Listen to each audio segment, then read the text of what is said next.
एक 11 साल की लड़की को जब पहली बार माहवारी होती है, पीरियड्स आते हैं, तो उसे उसका भाई इतना मारता है, इतना पीटता है कि तीसरे दिन उसकी मौत हो जाती है। नमस्कार, मैं हूं नीरा माटा और इस समय आप ये लाइव तस्वीरें देख रहे हैं टिप टॉप हरियाणा के माध्यम से।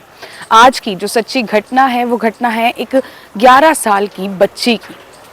एक आदमी जो कि 30 साल का है, सिक्योरिटी गार्ड की नौकरी करता है, सुबह ऑफिस जाने के लिए तैयार होता है।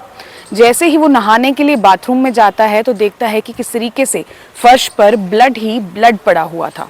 वो अपनी वाइफ से पूछता है कि आखिरकार ये ब्लड फर्श पर कहाँ से आया। तो वाइफ कहती है कि पता नहीं मुझे।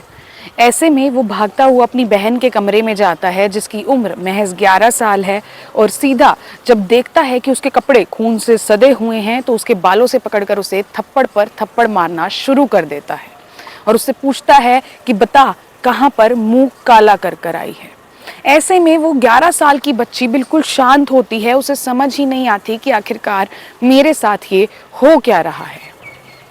और उसके बाद वो अपनी पत्नी को कहता है कि अभी तो मैं ऑफिस के लिए लेट हो रहा हूँ, जा रहा हूँ, जब तक मैं वापस आऊँ इससे पूछ कर रखना कि आखिरकार ये कहाँ पर अपना मुंह काला कर कर आई है, किसके साथ कर कर आई है। ये सच्ची घटना है। और उसके बाद जो भाभी है वो कुछ भी नहीं पूछती। भाई वापस आता है जॉब से, उसका पति वापस आता है, वो पूछता है कि क्या तुमने बात की। उसने कहा नहीं मैंने बात नहीं की, तुम खुद बात कर लो। अगले दिन फिर से वही होता है, दोबारा से बेडशीट पर खून, हर जगह खून ही खून देखकर भाई जो है उसको दोबारा से मारना पीटना शुरू कर देता है अपनी बहन को, जिसकी उम्र महज 11 साल थी।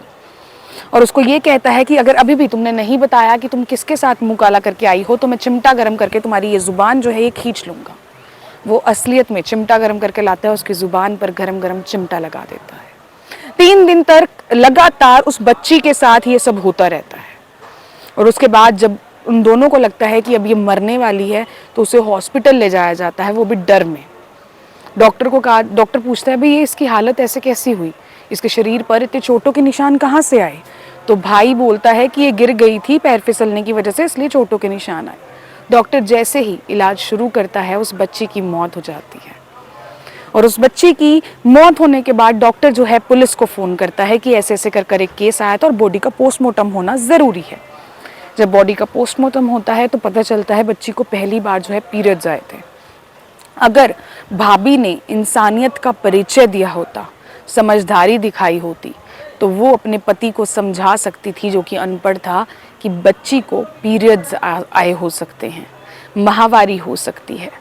उसके भाई ने सोचा कि 11 साल की उम्र में तो ऐसा कुछ नहीं होता, वो लोग अनपढ़ थे कि ये तो बड़े मतलब 17-18 साल की उम्र में ऐसा होता है, इसलिए उनके दिमाग में, उसके भाई के दिमाग में दूर दूर तक ये नहीं था कि इसको पीरियड्स आए होंगे।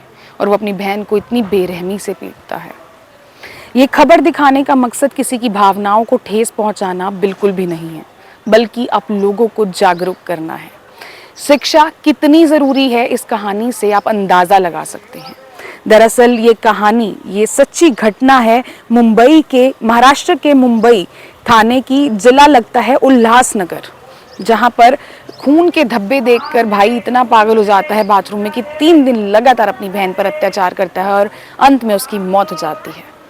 बाद में पुलिस जो है उसके खिलाफ मामला दर्ज कर उसे जेल भेज देते हैं। और जो बच्ची के पिता थे उन्होंने उसकी बच्ची की माँ के मरने के बाद उसे अपनी भाई भाभी के साथ शहर भेजा था ताकि वो सेफ रहे, ताकि वो जो है शहर में खुशी खुशी अपने भाई भाभी के साथ रह पाए। लेकिन उसे क्या पता था कि उसकी बच्ची जो है अपने भाई भाभी के साथ ही सबसे ज़्यादा जो है अनसेफ है, और इस तरीके से उसके भाई भाभी जो है उसे मौत के घाट उतार देंगे। आप लोगों की इस खबर पर क्या कुछ है राय, कमेंट सेक्शन में ज़रूर बताइए। खबर दिखाना इसीलिए ज़रूरी था क्योंकि एक सच्ची घटना है, और एजुकेशन कितनी ज़रूरी है वो इससे हम लोगों को सीख लेनी चाहिए। और पीरियड्स के बारे में जहाँ हम बात करने से भी चौंकते हैं, माहवारी के बारे में जहाँ हम बात करने से भी चौंकते हैं, मैं कहती हूँ कि ये सभी के घर में बहन बेटियाँ हैं और इन दिनों में हमें बहन बेटियों को सपोर्ट करना चाहिए। धन्यवाद।